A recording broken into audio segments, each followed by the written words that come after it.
Good evening student. Hindi की class आपकी। आज अपन चैप्टर 6 संत की सीख पढ़ेंगे। एक डाकू था। ये एक संत के बारे में कहानी है जिसने अपनी एक व्यक्ति को सीख दी थी, यानी कि उसने उसको बताया था कि क्या अच्छा है और क्या बुरा है। एक डाकू था। एक बार वह गुरु नानक के पास आया और उनके चरणों में गिरकर बोला, महाराज, मैं आपके अपने जीवन से परेशान हो गया हूँ।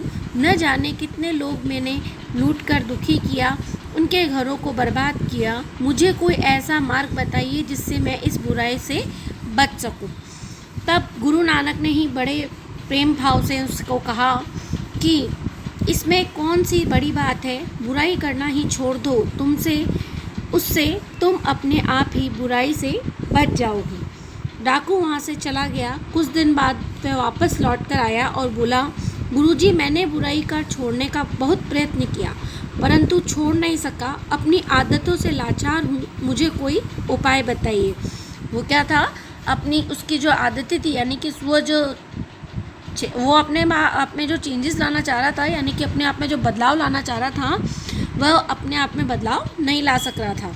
तो उसने उसको मुझे कोई उपाय बताइए, उसने उससे कुछ सॉल्यूशन पूछा। गुरु नानक ने कुछ देर सोचा, फिर बोला, अच्छा, ऐसा करो कि तुम्हारे मन में जो भी बात उठे उसे कर डालो, परंतु रोज के रोज उसे दूसरे लोगों से कह दो। यानी कि तुम काम तो करो लेकिन उसको दूसरों को बता दो, तो वो एक तरह से क्या होगा, तुम्हारे लिए चोरी नहीं बताई जाएगी। डाकू बहुत प्रसन्न हुआ। इतने बड़े संत ने जो मन में आया उसे कर डालने की आज्ञा दी है, वह बेधड़क डाका डालने और दूसरों को कह देगा, यह तो बहुत ही सरल है। वह खुशी खुशी उनके चरणों को छूकर लौट गया। कुछ दिन बाद फिर वह गुरु नानक के पास आया और गुरु नानक ने उससे पूछा, कहो भाई, अब तुम्हारा क्या हाल है। डाकू बोला, गुरुजी, आपने जो उपाय बताया था मैंने उसे बहुत सरल समझा, परंतु यह निकला बहुत कठिन। जो उन्होंने क्या मांगा था, उसने उनसे कुछ उपाय मांगा था कि वह किस प्रकार से अपनी आदतों में सुधार ला सकता है, लेकिन वह अपनी आदतों में सुधार लाया, लेकिन वह कार्य बहुत कठिन था।